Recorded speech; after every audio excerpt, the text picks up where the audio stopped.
Hola chicos, vamos a iniciar el curso y taller de turismo gastronómico en la región de Huancavelica a nivel regional.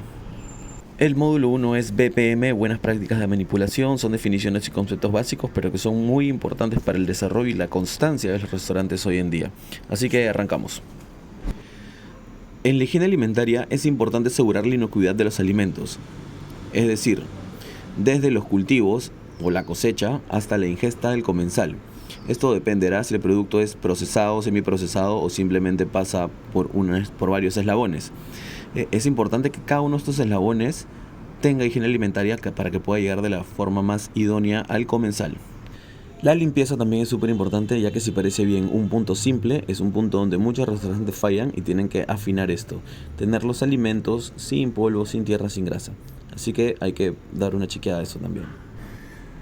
En desinfección hablamos de la eliminación o reducción de microorganismos. ¿Por qué reducción? Porque hay microorganismos que lamentablemente no se pueden eliminar por completo, ¿no?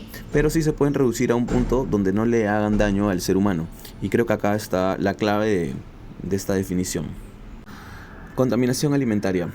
Cualquier presencia de un elemento ajeno que sea no propio del alimento que vamos a consumir es un tipo de contaminación que lo vamos a ver más adelante. Puede ser un microorganismo, puede ser un vidrio, tal vez. Eso depende del tipo de contaminación que lo vamos a ver en las siguientes diapositivas. Bueno, en los tipos de contaminación de alimentos tenemos la contaminación química, que es cuando se da por un agente externo. Ella puede ser el exceso de pesticidas o algún tipo de aditivo que se le ponga en el crecimiento del alimento, o una contaminación de, por ejemplo, tener detergente en el alimento, que el plato está mal lavado y hay una contaminación dentro del alimento. Tenemos la contaminación física, que es un agente externo. Tal vez puede ser que una copa se rompió y le cayó un pedazo de vidrio al plato, o un clip o una piedrita, y eso sería una contaminación física, ¿verdad? Un agente externo que pueda dañarnos igual físicamente. Y tenemos la contaminación microbiológica, que son básicamente en su mayoría bacterias y muy pocos virus que ingresan a nuestro cuerpo a través de los alimentos. ¿Okay? Hay una serie amplia de bacterias y virus, pero hay que tratar de minimizarlas al máximo con las medidas de seguridad que vamos a ver más adelante. Pasamos a la contaminación cruzada. Esto se produce cuando microorganismos patógenos, es decir, que nos hacen daño, son transferidos por medio de alimentos crudos, pueden ser utensilios, algunos equipos de cocina, cuchillos, etc. Esto es muy importante tenerlo en cuenta, y hay dos tipos, ¿no? La directa y la indirecta. La contaminación directa se da básicamente en dos lugares, o en la refri o en las vueltas de mercado. De repente tenemos algo mal empacado, que está crudo y está sobre algo cocido, o algo que vamos a consumir en el acto. En este caso podemos ver un pollo crudo que está cayendo sobre una carne cocida, que probablemente vaya al microondas y pueda matar, o una sartén, depende cómo lo calientes, y probablemente pueda matar la mayoría de bacterias. Pero ¿qué pasa si por ejemplo es un postre o algo que vamos a consumir al instante? Es mejor no arriesgarse y poder guardar los alimentos de forma correcta. Eso lo vamos a ver también en una de las diapositivas siguientes. La contaminación cruzada indirecta básicamente se da en las tablas que usamos en la cocina cuando utilizamos un producto que está contaminado, y el cuchillo obviamente, y lo usamos para procesar otro producto, ¿no? En este caso podemos ver una carne cruda que está contaminada o no está excelentemente desinfectada, y luego estamos usándola para cortar tomates. Y bueno, obviamente esto va a generar una contaminación, puede tener algún tipo de bacteria y eso nos puede dañar. Para eso, en los restaurantes necesitamos tablas de colores, y ahora se las voy a enseñar. Bueno chicos, acá están las tablas. Acá tenemos la tabla blanca para pan, queso y lácteos. La tabla marrón para alimentos cocidos. Usualmente esta tabla va en el pase de cocina o en el pase de calientes para terminar algunas proteínas cocidas que van a ir directamente al plato. Tenemos la tabla roja para carnes rojas, puede ser carne de res cruda, puede ser cordero tal vez. Tenemos la tabla verde, que es para frutas y verduras, digamos apio, tomate, manzana, etcétera. Igual hay que tener coherencia ahí, ¿verdad? Si no quieres transferir sabores de la manzana al culantro, por ejemplo, tienes que pasar por un proceso de lavado, ¿ok? Y idealmente desinfección. La tabla amarilla es para carnes blancas, puede ser pollo, pavo, ¿verdad? Azul para pescados y mariscos, para procesarlos, digamos. Y la tabla negra, que es muy poco usada para presentar platos. Aquí tenemos algunos tips de cómo evitar las contaminaciones.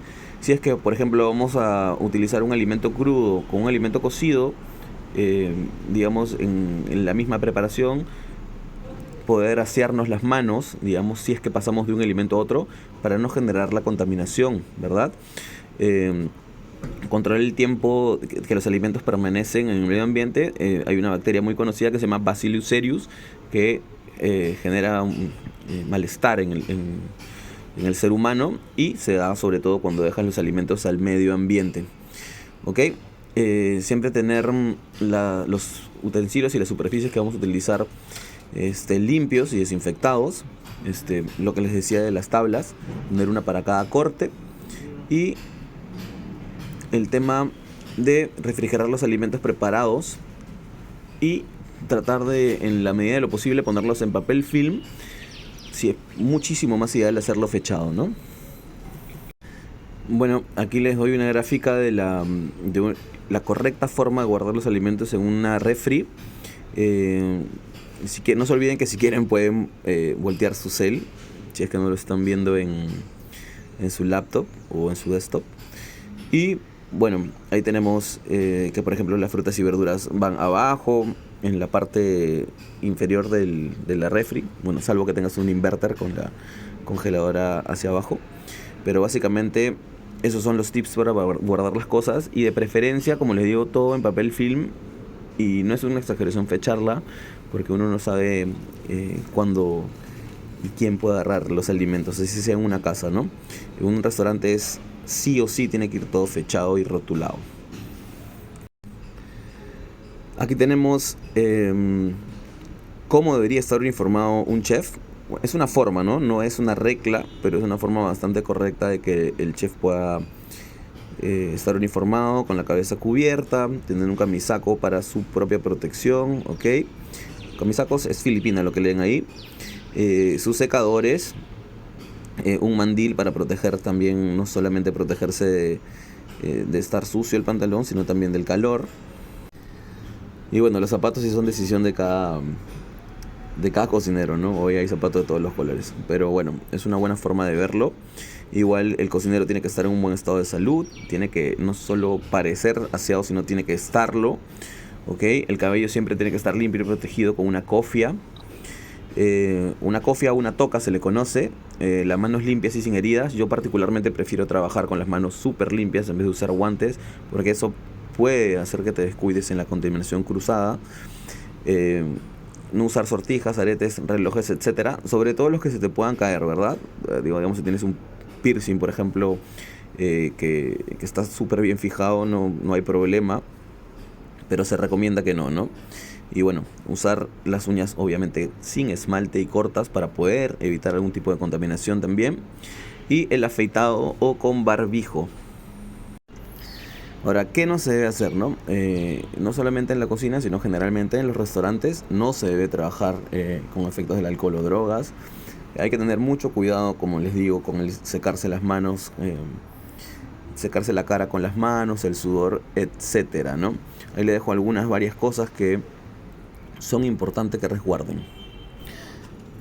Claves para la inocuidad. Tenemos que utilizar agua y materias primas seguras.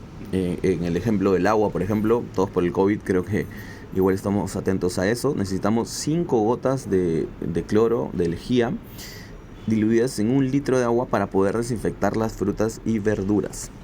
¿Sí? Hay que medirlo de forma precisa, porque un sobreexceso de este producto podría causarnos daño inclusive.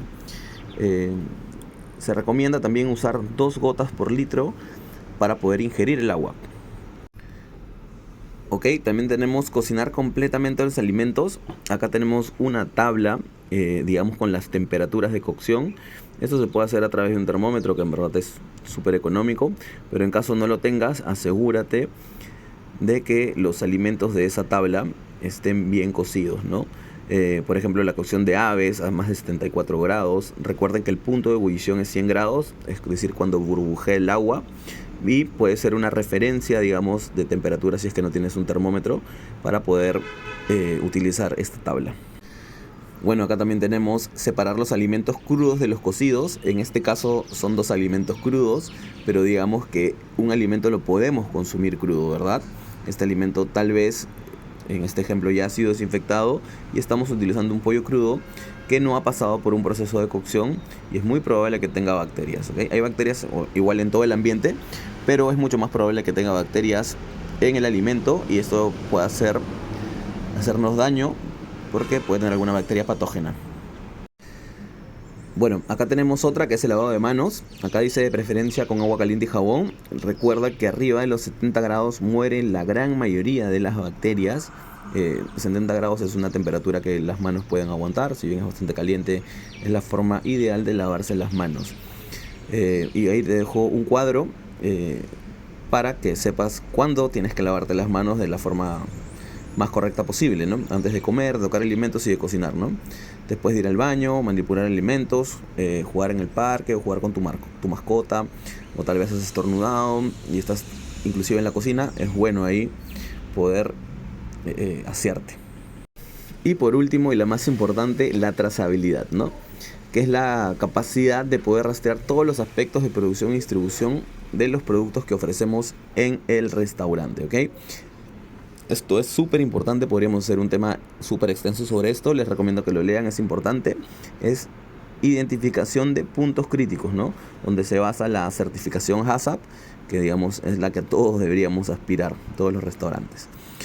Pero es importante poder identificar en dónde ha sucedido este problema o esta contaminación, poder rastrearla y poder prevenirla en un futuro, ¿ok? Ya sea hacia atrás o hacia adelante.